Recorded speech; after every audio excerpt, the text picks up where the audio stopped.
sustainable ceasefire in Gaza. The new Foreign Secretary, Lord David Cameron, said too many civilians have been killed, which is a significant shift in the government's tone on the conflict. Both Lord Cameron and his German counterpart stopped short of calling for an immediate ceasefire, a recurring demand by pro-Palestine campaigners. New measures are set to be introduced to crack down on the illegal practice of spiking drinks. This will include funding for the supply of testing kits and training staff both behind the bar and on the door. The new initiative will also make it clear that spiking drinks is a crime. It comes as ministers come under pressure from some quarters to make drink spiking a specific offence, but the announcement stops short of that particular demand. And the Labour leader says weekend appointments should be used to tackle NHS backlogs. Sir Keir Starmer has called on the Prime Minister to fund more overtime for doctors and nurses in a bid to clear the appointments backlog, offering the party's promise to end the non-dom tax status as a way to fund it. It comes as Rishi Sunak is facing an uphill battle to meet his pledge to cut waiting lists by the end of this year. And wet weather warnings are in place for Scotland. The Met Office saying as well possible flooding and travel disruption is highly likely. The yellow weather warning is in place for the Scottish Islands until midnight tonight, so an hour to go. And the Met Office saying some communities could be cut off by flooding on roads. There's also a chance of power cuts. Forecasters are also warning of difficult driving conditions and road closures. This is GB News across the UK on TV, in your car, on digital radio and on your smart speaker by saying play GB News. This is Britain's news channel.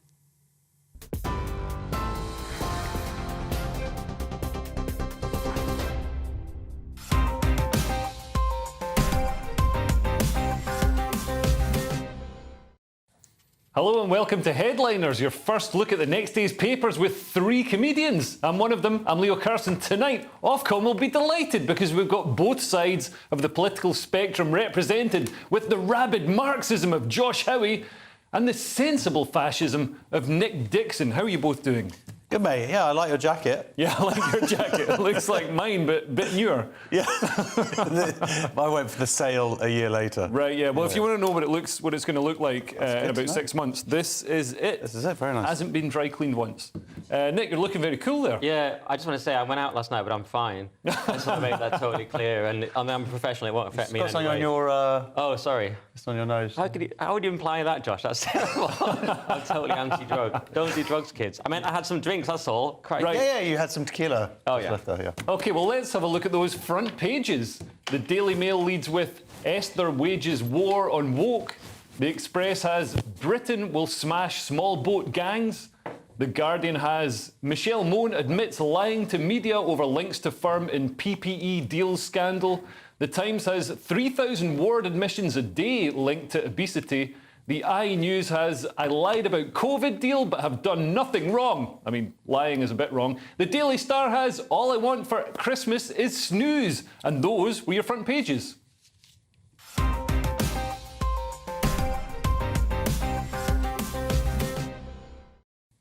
And let's have a closer look at those front pages, starting with The Guardian, Josh. Yes, Mone admits lying to media over links to firm in PPE deals scandal. This is... So she contradicts herself even as she's trying to explain herself away, because she said, I did, by the way, there's £200 million in contracts that went to her firm that her husband basically ran. Yeah, and they're going to get a big chunk of profits. About 60 million or and something I think like that. She's due to get 29 million of that or something like that. Like trusts. And the firm is being sued, so the PPE supplied, as well as costing £200 million, hugely overpriced. Apparently, according to the NHS, wasn't fit for purpose, so they couldn't even use it. So she said, I did make an error in saying to the press that I wasn't involved. That's called lying, by the way.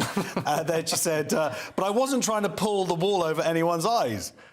Yes, because then she's like, oh, I did it for my family, I didn't want to bring it. It's like, even when you're like saying that you lied, you're lying about it. Yeah. It's crazy. Nick, do you have some sympathy for Michelle Mone? I do a little, but maybe she means she's really bad at lying. Like, you know what I mean? I was lying, but I didn't seriously think anyone would believe it. I mean, look, a few things. Like you say, there's a strange thing. As you said, there was that other headline in the Eye, which was, I lied about COVID deal but have done nothing wrong. And I'm like, that's an insane sentence. There's like it's like a sort of riddle you could think about, like, about, you know, if a tree falls in the woods. You're like, that seems like she has done something wrong. And in the interview, she said, you know, that all I've done is this one thing, which is lie to the press. And I suppose we all hate the media, except GB News. Yeah. But it is a bit weird, the lack of accountability. There was another interesting quote from my husband. He said, we become the Bonnie and Clyde of PPE. Imagine that movie. That's the most boring film of all time.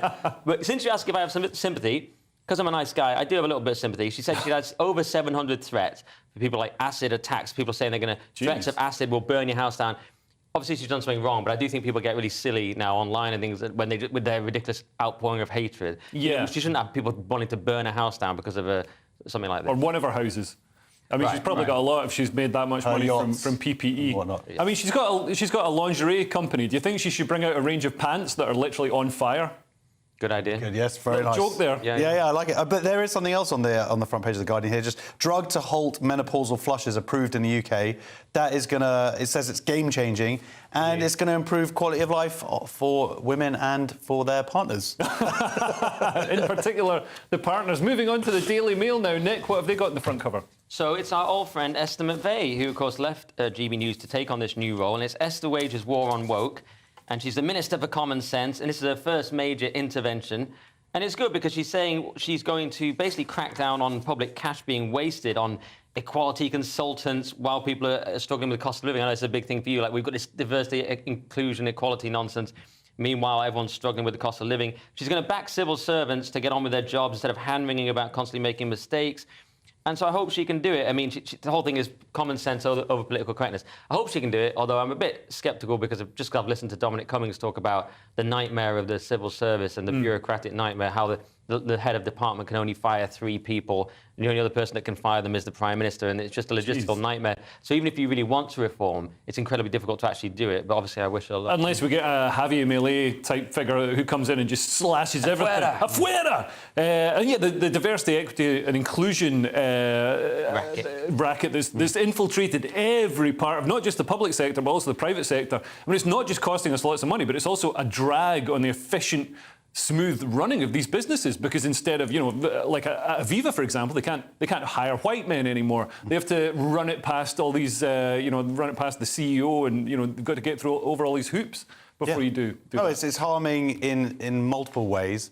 Good luck to her. I will point out that this did come in under a Tory government, this stuff, but at the same time, arguably, it would have been a lot worse under a Labour government. So... just waking up. Finally. No, what do you mean? I've always... But you love Starmer, but you're sort of waking up at the same time. I'm confused. Well, I'm a man of contradictions. What can I say? Everyone gets red-pilled at their own rate, Nick. Yeah. Don't... but, look, good luck to her. Something needs to be done, obviously. And as Nick says, I don't know if she will actually... If it's too embedded, is it too late? Yeah. I don't know. I hope not, because I think it's bringing down the country, frankly. Yep, absolutely. I agree. And what have they got in the front cover of the Times, Josh? 3,000 ward admissions a day linked to obesity. We cover this quite a lot, but when you have these kind of concrete figures, and it turns out that also it's 3 times as many admissions than smoking.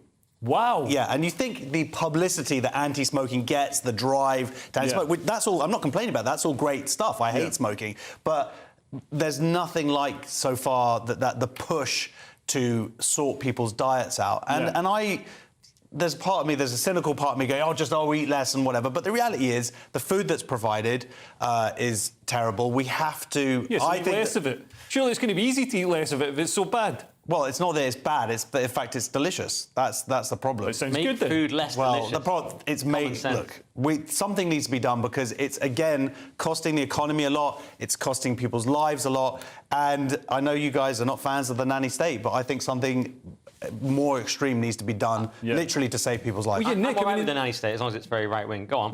Yeah, Nick, I mean, it's a great point. But I mean, instead of having sort of an anti, you know, like Josh mentions, there's all these anti-smoking campaigns. If you look at social media, there are all these fat activists. I don't know how they get so fat being so active, but they're, you know, pushing this healthy at any size agenda. I mean, for the few remaining months before they die of a heart attack. But I mean, it seems like we're sort of telling people, or social media is telling people that, yeah, you can be fat and that's fine. I think it has for years. I'm seeing that slightly turn a corner. I've picked up that people are sort of getting over that a little bit because it's so obviously false and ridiculous. I know, but it still exists. But yeah, more than 20 children a day admitted because of obesity. People from poor areas twice as likely to be taken into hospital. Pregnant women most likely to have obesity as a complicating problem. How can you tell, though, if they're pregnant? Is that if they're obese or pregnant? Am I right? They've got other tests. High five! They got a little stick. There's now the story, sorry, just one. Schools not obliged to let children change gender identity. This has been an ongoing thing. The government have said now, for maybe even a year or so, that they were going to finally give the advice to head teachers to tell them what to do when this sort of phenomenon that we've seen of children declaring themselves as the opposite sex or as they, them, or whatever. Or cats. Oh, cats, yeah. And they've basically fudged it.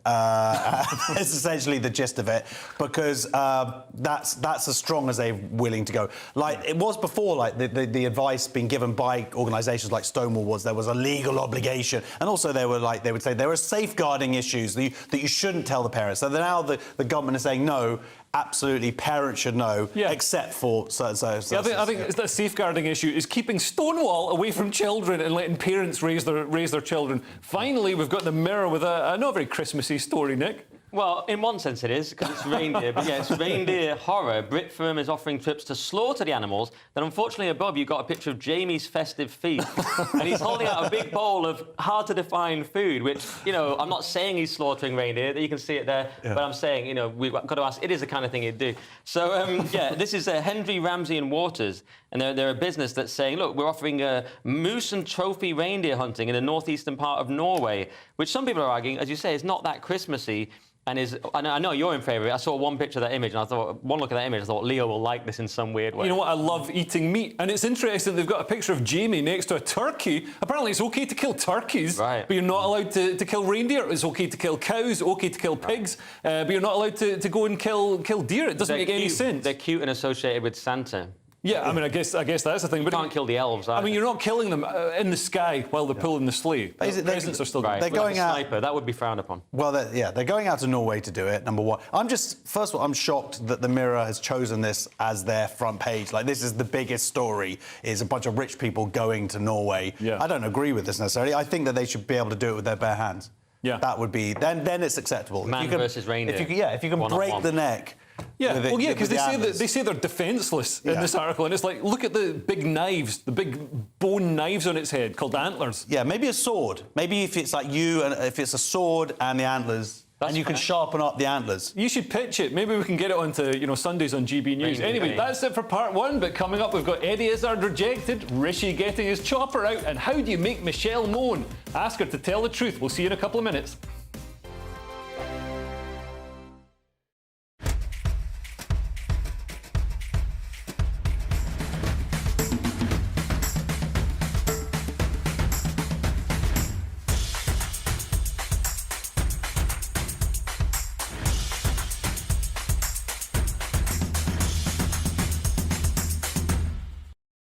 I think the most exciting bit for me is talking to people. People who I think are ignored often by the major news channels. We're going to give news they want to hear. There's a voice there that needs to be heard. I think there's a chance here for a diversity of opinion to be expressed, which you don't find elsewhere. It's really exciting. We don't hold back. We're free to say how decisions that are taken here affect us all around the country.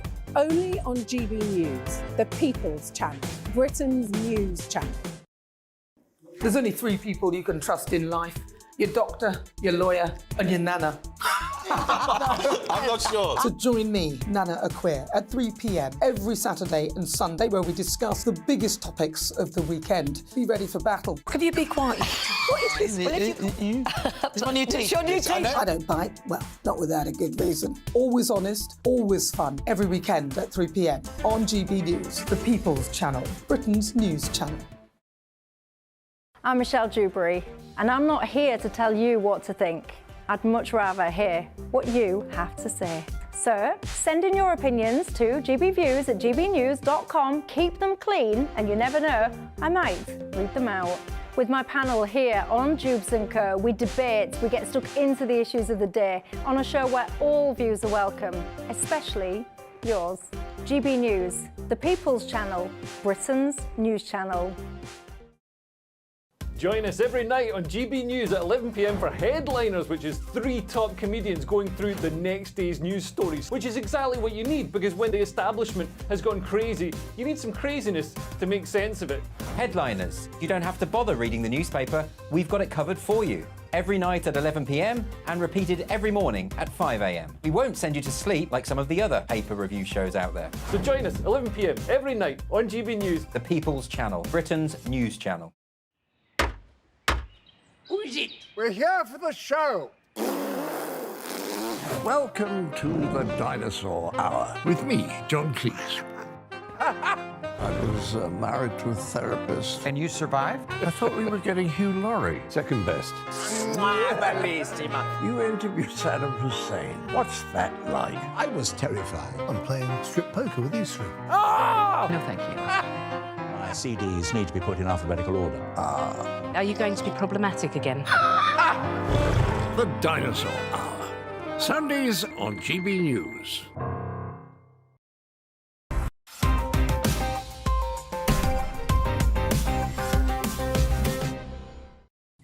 Welcome back to Headliners, your first look at Monday's newspapers with 3 comedians. I'm one of them, I'm Leo Curson. I'm still here with Josh Howie and Nick Dixon. Now, the Eye is next, and the Home Office is removing migrants from accommodation because it doesn't meet their standards, Nick. Yeah, Home Office accused of breaking its own rules on housing migrants at ex-RAF base. And this is RAF Wethersfield. Is that right? Yeah, and they're having these people on they're not supposed to have people with complex health needs or disabled, suicidal people who are victims of modern slavery or have a history of disruptive behaviour, but they've been breaking that, and it's kind of total chaos on there, from what I can gather. There's 500 above the population of the base, what it's supposed to be. 23% of them had to be relocated, so it's just a kind of an absolute disaster. But this is the problem, isn't it, with the whole migrants thing. It's not good for them, it's not good for us, it's not good for anyone. Yeah, and also we've seen, I mean, in America, I'm not sure if the lawyers are making, the human rights lawyers are making a huge amount of money from it, off the taxpayer as well. But we've seen in America that people are turning up as migrants coming through the wall, going to New York or Chicago, and then going home because they say it's not like what we expected. So, I mean, is there an opportunity here, Josh, for these people send them to New York? to make TikToks or whatever, showing their friends that actually Britain isn't that great? Well, I mean, this stuff sounds pretty grim, what people are having to go through. Seems like people are splitting up to gangs. There are people who are attempting suicide. I know what you're saying. We're trying to make it not appealing, like coming down the yellow brick road to Oz. It's not like last year when you could get, a 4-star hotel automatically. Well, but then saying that, you still see people TikToks in these hotels and whatnot. But yeah, that's the point, is they're now trying to sort of cut down it and go, actually, it's not so nice here. You're going to be on a RAF base or whatever. Yeah. But it still sounds very grim. And some of these people, I know that there are people exploiting the system. I know there are fakers out there, but there are people who are victims of torture, who are coming from genuinely horrible situations to what sound like a very horrible situation as well. I'm not saying I want everybody to come over to the UK. Yeah. I'm just saying that within that, it would be amazing if our asylum system could somehow discern between economic migrants and people who are gaming the system, and then genuine victims and then just send them all back. Just to be really fair, sorry, I thought it'd be funny. It's a Christmas joke.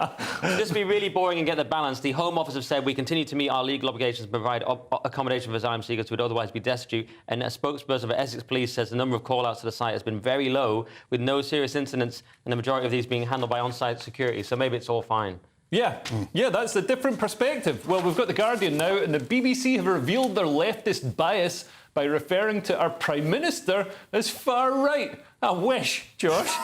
BBC attacked by Tories for branding Sunak Maloney Festival a far-right rally.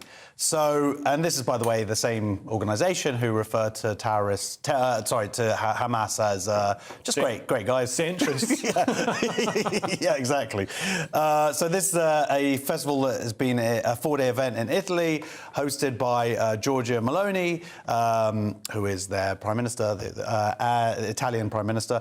And yeah, to call it a far-right rally, I mean, this is the sort of the Overton window shifting is what we've seen over the last year. So anybody that comes out and talks about stuff that is not liked is suddenly far-right, according to the BBC. But it wasn't a far-right rally; it was a conservative rally, and that using that kind of discourse is exactly the kind of toxicity that polarizes things even further. Yeah, and that's Nick, the problem. Nick, won't it just devalue the term far right completely? So then, when the next person is called far right, people are just going to think, oh, well, he's just like Rishi Sunak. Yeah, but it's hard to. You wonder how much more they can devalue it. It already means in Ireland someone who just doesn't want people to be stabbed. Are you offended? I mean? Like, as a genuinely far right person, are you? Yeah, are you right. like, what? Wait a minute, guys, I'm far right.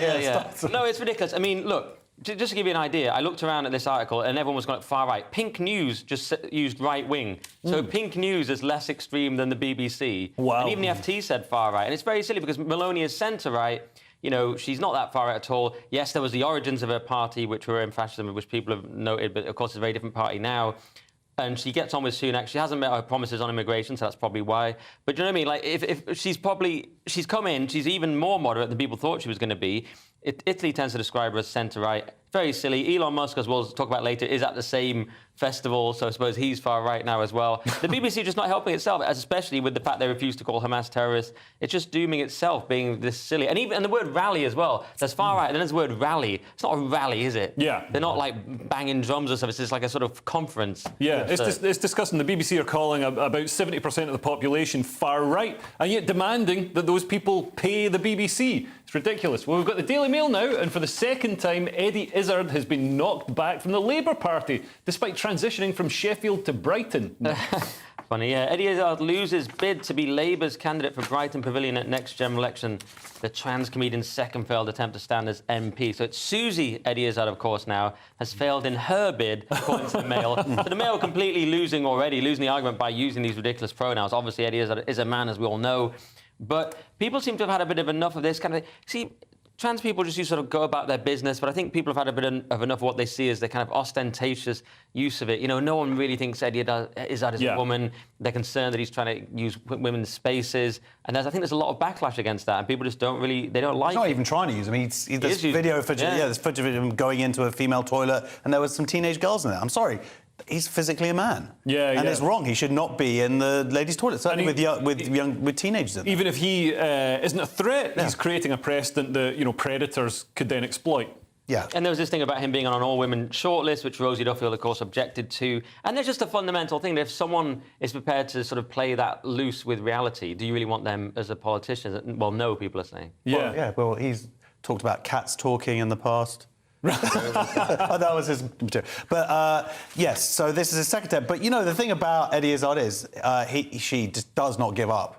Like, that's the thing. There'll be another time. There'll be another. The other sort of background to the story is that in Brighton we've seen the Greens be disastrous for local politics. And are people getting sick of them? Yeah. They are getting sick of them. So the Labour has a good chance now of coming back into power. And they're already taken over the council. But it's been since 2010 that they've been in there. And you see this kind of crank far-left politics. And you see that when it actually comes to delivering services, they've absolutely failed. Right. So they're good at making up pronouns, but not so good at keeping the streets clean and safe. But Eddie Izzard, in his campaign video, he said he was willing to make Brighton his main home, which I thought wasn't really, you know, man of the people. It wasn't quite the sort of socialist values. Woman of the people. Or I know that he'll be a man when it suits him to be in a film. Yeah. Or whatever. Suddenly the prosthetic breasts will come off and he'll put on a dress. I'm just, you know, I'm just saying. OK, well, we've got the Metro now, and apparently Rishi Sunak has a big chopper and has begged his colleagues to let him take it out and use it, Josh. Do you do a helicopter impression? No, but that's why we have you. No, that's... Sorry, I'm sorry about that. That's terrible. I can't even do any extras. That's a new low for this show. Yeah.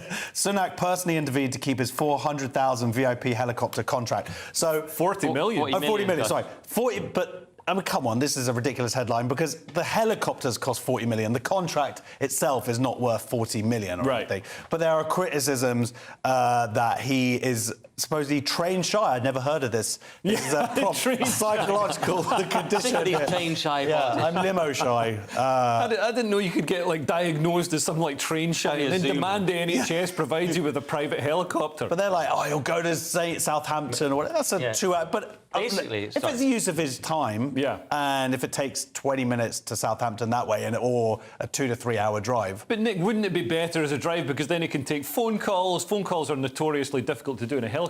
It's a good point, Leo. We don't know if he's car shy, he's train shy, and this is his emotional support helicopter. That's what it is. These stories are absurd. They're based on ignorance and resentment, really, aren't they? I mean, Sunak, for all his faults, and there are many, you know, I don't like his policies, he doesn't seem to be doing that much, but he doesn't seem to be conservative, but he is a hard worker who obviously wants to be efficient, and it's obviously just makes sense. I always think these stories are very silly. It says here it's ironic that the Prime Minister... This comes from a Labour source. It's ironic that the Prime Minister insists on this form of travel when mortgages are sky high thanks to the choices the Tories made. That's not ironic. They don't really know the definition of irony. It's like Alanis Morissette all over again. Right. Sky high, maybe? If he was doing something with his mortgage, you know, like... But it's not ironic. It's just... If it was in a small boat, that would be ironic, right? If he's trying to stop them, it would be very small. We seem to want our politicians to just live in absolute penury, like crawl in the dirt. People want Rishi Sunak to just crawl over broken glass wherever he's going. And isn't this going to put people off? Have you been to Birmingham before? You can do it when you get there as well. Isn't this going to put off good candidates? And we kind of need some good candidates in politics right now. Yeah, Liz Truss had a thing about the plane. There's always a silly story like this. As if politicians said, they should get paid more. Yeah, he's the leader of one of the best countries in the world. One of the formerly best countries. So, Give me his little helicopter. Let on a helicopter. We'll have it for long anyway. Anyway, that's it for part 2, but stay with us in part 3. We've got Elon Musk's sex demands, gay church blessings, and a drug worse than fentanyl is coming to the UK. See you in a couple of minutes. Your weekend starts here with Friday Night Live with me, Mark Dolan, 8 till 9 on GB News. Big stories, big guests and big laughs as we get you ready for a cracking weekend. That's Friday Night Live with Mark Dolan. Fridays 8 till 9 on GB News. Bring your own drinks. The admission's free. Wake up to the headlines with Headliners every morning at 5 a.m. We treat you to the day's biggest stories before anyone else, 7 days a week. You can catch up on everything you need to know before you've even had your kippers. Headliners every morning at 5 a.m, only on GB News, the People's Channel, Britain's news channel. In the GB Newsroom, we bring you the news as it happens. With our team of dedicated journalists across the UK, we're ready to give you accurate reporting every day. When the news breaks, we'll be there with bulletins on GB News, the People's Channel, Britain's news channel.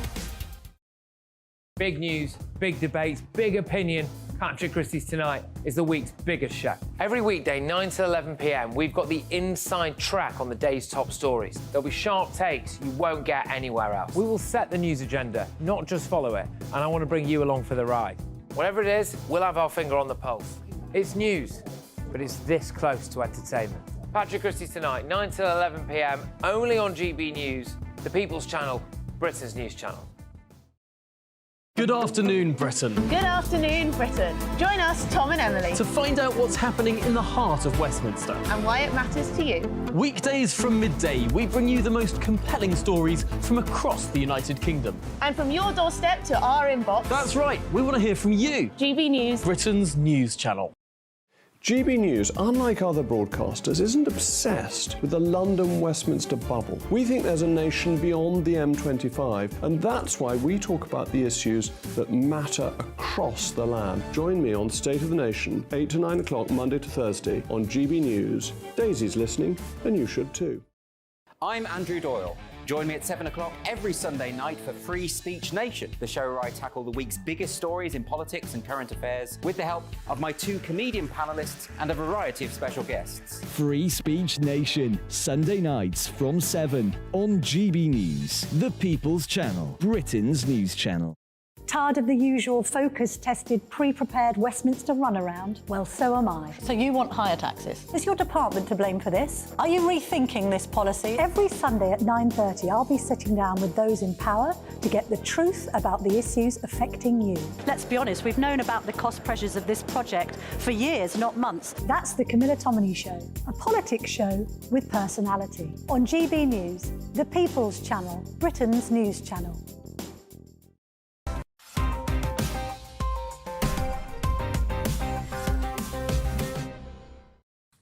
Welcome back to Headliners. We've got the eye now, and Britain doesn't just have a problem with not enough babies, we also don't have enough babysitters. And I've thought these two problems would cancel each other out, Nick. Yeah, good point, actually. Yeah, it's warning over looming childcare crisis, although crisis in inverted commas, so perhaps it's not. As 10,000 providers lost since 2018, there's a 15% drop in the number of childcare providers since 2018. This comes from the Department for Education. And 3,000 childminders have left the sector in the past 12 months. And the Department for Education claim they're making investments and so on, but you know, that's the kind of thing they would say, isn't it? I feel like Josh is better for this story because it's about children and stuff. Because he's got kids. Yeah, Yes. I'm not that bothered. So our local nursery closed down last year because whilst the government are saying we're going to be paying for more childcare, they're just not paying the rate that's needed to pay for the necessary number of childcarers into the system. So they've had to close down. This has been a long-term problem. People have seen this coming for at least sort of 6 years or so. And the government have argued in here, they said, oh, well, now the population is, the baby population is decreasing by 1% a year. That's a separate issue where sort of Elon Musk was talking about that festival, that far-right rally that we were talking about earlier. But this is just indicative of, unfortunately, it's a bit of a broken record here, but this government constantly pushing things further down the line. Suddenly we get to a point where it's like a crisis where you have like the schools closing because of concrete or whatever it is, because they like, we'll deal with it next time. Yeah. And this is exactly the same thing here. They're now doing some investment, whether it's enough, whether it's actually still going to actually cover the spaces that we need, because parents are in a silly position where to go to work, you are somewhat still losing money or using up most of your income to pay for childcare. Well, the cost of childcare is insane. And for the government to say they're putting investment into it, when I pay for childcare, I pay tax on top of it. And it's not even tax deductible, even though I need to pay for it to come here. I mean, I haven't left my baby in the car outside. Like, well, she's actually not in childcare right now because it's late at night. But, you know, you've got to, if you're working, you've got to pay for childcare to do your job. I always thought babies, you just put them at your feet, you know, right on a laptop or whatever. It doesn't work like that at all. Yeah, you've got to talk to them, you've got to learn their names. It's total pain in the butt. Yeah, sounds like a nightmare. All that stuff. Change them sometimes. Yeah. So, yeah, I don't know how we fix this, but I think a good solution would be firing half the government so they can then work as childcare assistants. Fuera. Anyway, to the... Afuera! What about all the migrants? Now. What's that? What about all these migrants? Well, what about all these migrants? Well, I'm just saying, get them out of the RAF bases and just make them the be nannies. That we've just been hearing about how they're suicidal and violent and dangerous. 3 migrants and a baby. They sound overqualified. To the Express now, and Elon Musk wants us to have sex. Is he going to bring out a Tesla specially adapted for dogging, Josh? Very nice. Well, yeah, exactly. You can't say that. Yeah, well, that would be quite interesting if you could have, because if it's hands-free, and then they could have sort of Tinder swiping left and right on the screen. I've seen this film as well. Okay, yeah, this sounds good. Elon Musk urges Europeans to start having children again as he blasts the woke mind virus. Now, I'm not sure how the two are linked. If you're less likely, if woke, actually probably they should do a study. People who are more woke, would they have less sex or more because they are, ambidextrously sexual? They have less sex because they're hideously ugly, and also they have fewer kids because they see, like, wokeism sees children, your own children. Number one, if you're white or whatever, then you don't want to bring more white children into the world. But also, having children, it's bad for the environment. It's it's impinging on your singledom and celebrating all your Yas Queen stuff. You wouldn't know this because you're too good looking, but unattractive people have actually a lot more sex than you would think. The data is that high birth rate is linked with religiosity and conservatism. So it is okay, so there is a connection there. So, but either way, connected or not, he's right about both things. We need more children. Italy, in particular, where this far right rally was going on, has real issues. Certainly, places like Sardinia, like literally towns dying out in the next 10 years or so because of this replacement rate issue. But then saying that, it's easy for him to go, everyone have more kids. He's obviously one of the world's richest men, or is he today? He changes day to day. Of course he can have as many kids, because he can afford the childcare, he can afford all the different things. Nick, you're a conservative and you're a fan of Musk. Are you going to have a baby now?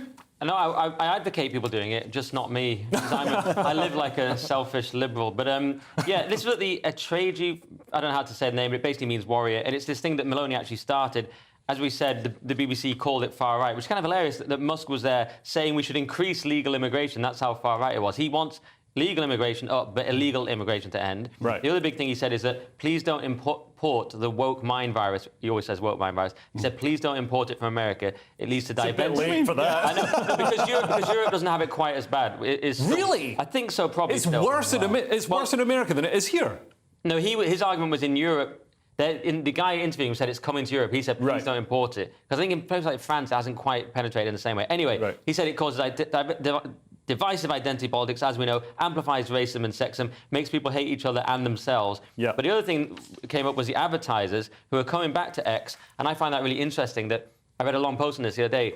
Advertisers went away like, oh, we don't want to be associated with bad X. But now they're finding they can sneak back on. They can actually do really well. And that opens up a new market, which is a free speech advertising market. If free speech ceases to be tied to, losing advertising revenue, that's a huge opportunity for free speech and for advertisers. And also the people who are into free speech, they've got a lot of money because they're smart guys. Anyway, we've got the iNews now, and the Church of England is allowing gay blessings, but it's making some parishioners cross.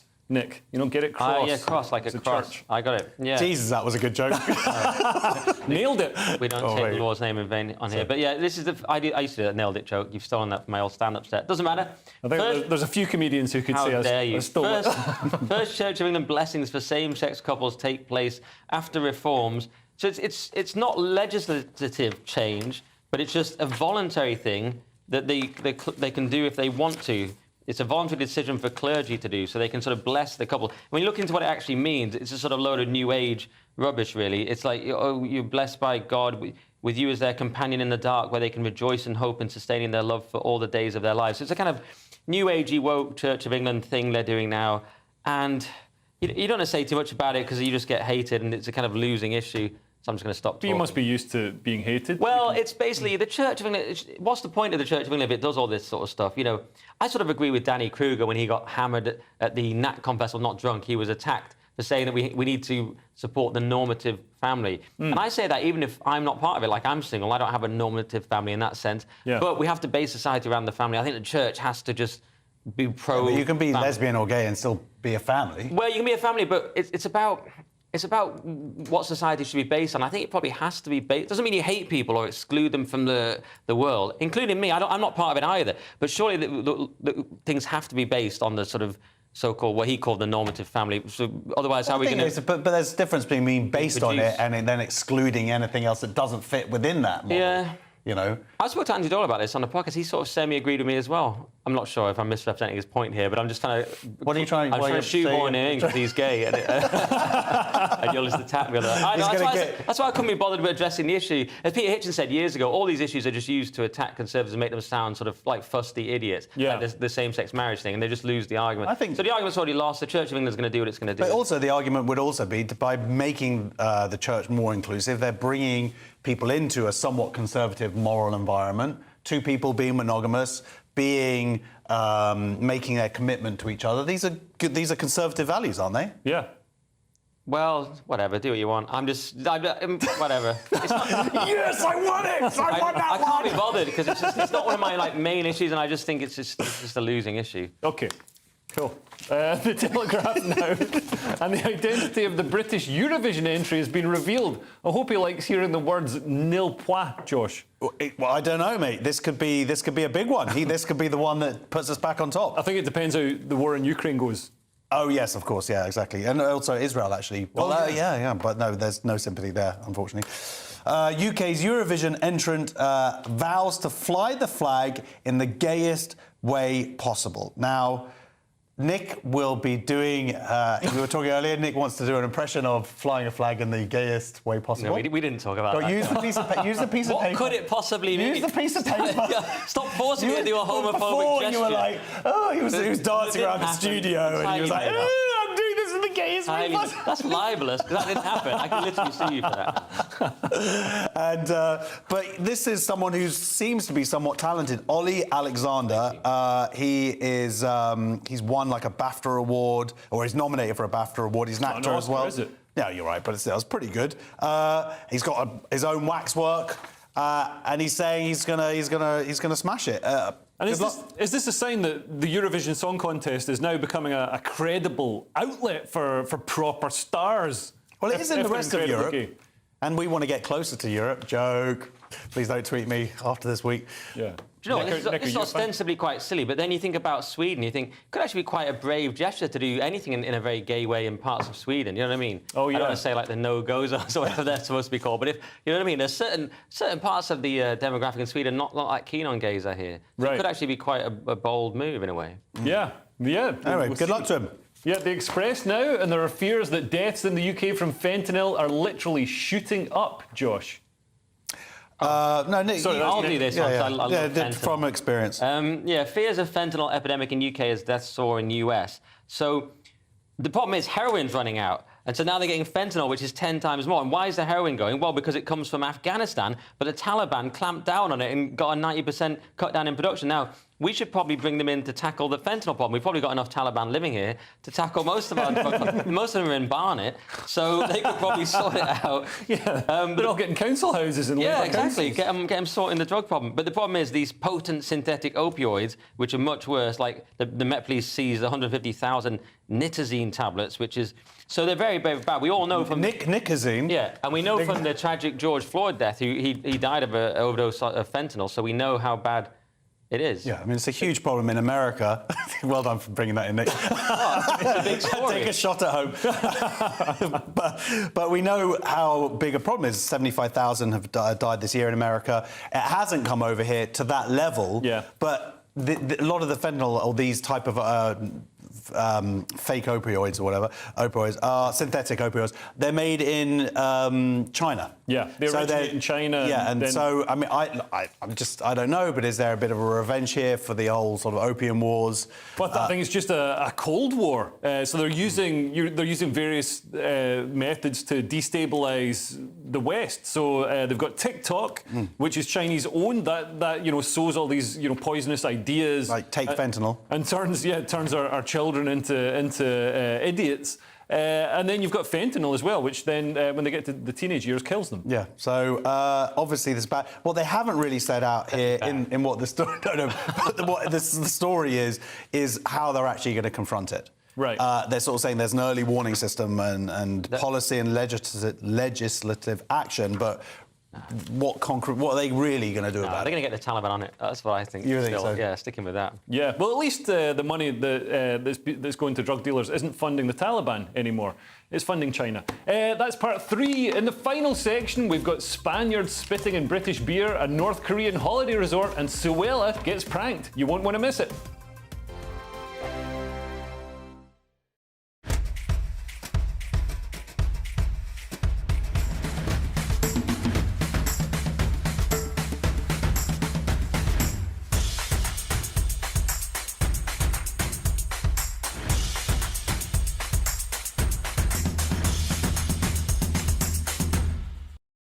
I think the most exciting bit for me is talking to people. People who I think are ignored often by the major news channels. We're going to give news they want to hear. There's a voice there that needs to be heard. I think there's a chance here for a diversity of opinion to be expressed, which you don't find elsewhere. It's really exciting. We don't hold back. We're free to say how decisions that are taken here affect us all around the country. Only on GB News, the People's Channel, Britain's news channel. There's only three people you can trust in life: your doctor, your lawyer, and your nana. I'm not sure. So join me, Nana Aquare, at 3 p.m. every Saturday and Sunday, where we discuss the biggest topics of the weekend. Be ready for battle. Could you be quiet? What is this? It's my new teeth. It's your new teeth. I don't bite. Well, not without a good reason. Always honest, always fun. Every weekend at 3 p.m. on GB News, the People's Channel, Britain's news channel. I'm Michelle Dewberry, and I'm not here to tell you what to think. I'd much rather hear what you have to say. So send in your opinions to gbviews@gbnews.com. Keep them clean, and you never know, I might read them out. With my panel here on Jubes & Co, we debate, we get stuck into the issues of the day on a show where all views are welcome, especially yours. GB News, the People's Channel, Britain's news channel. Join us every night on GB News at 11 p.m. for Headliners, which is 3 top comedians going through the next day's news stories, which is exactly what you need, because when the establishment has gone crazy, you need some craziness to make sense of it. Headliners. You don't have to bother reading the newspaper. We've got it covered for you. Every night at 11 p.m. and repeated every morning at 5 a.m. We won't send you to sleep like some of the other paper review shows out there. So join us 11 p.m. every night on GB News. The People's Channel, Britain's news channel. Who is it? We're here for the show. Welcome to the Dinosaur Hour with me, John Cleese. I was married to a therapist. And you survived? I thought we were getting Hugh Laurie. Second best. You interviewed Saddam Hussein. What's that like? I was terrified. I'm playing strip poker with these three. No, thank you. My CDs need to be put in alphabetical order. Are you going to be problematic again? The Dinosaur Hour. Sundays on GB News.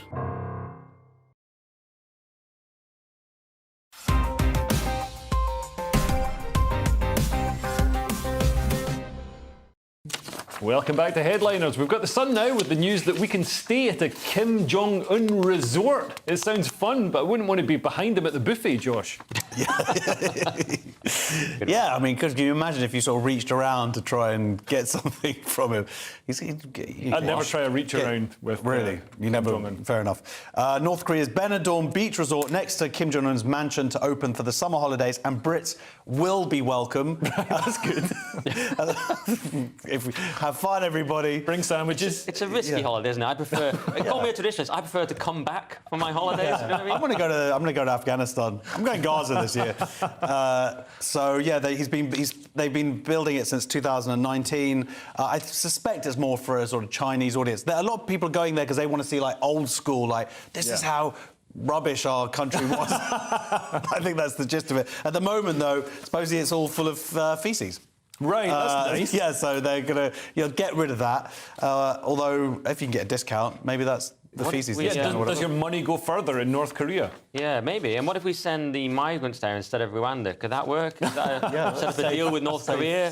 Mutual sort of thing? I mean, apparently the UK Foreign Office, let's be very clear, still advises against all but essential travel to North Korea. What essential travel could you even have to North Korea? Very few people have a... The other thing is, did you see they let off a ballistic missile the other day, or did you see that? That's what I look for in a holiday resort. Yeah, because Trump's not here anymore. We have a weakened US and a weak West. North Korea just now launching missiles, but they're also launching package holidays. Okay. So to be fair, they were also launching missiles when Trump was in power. No, I can't bother getting into it. Whatever. They did. You can win again, Josh, if you want. We got the Express now reporting from Spain, where locals spat in someone's beer just because he's British. But it's Spain, so it actually made the beer cleaner.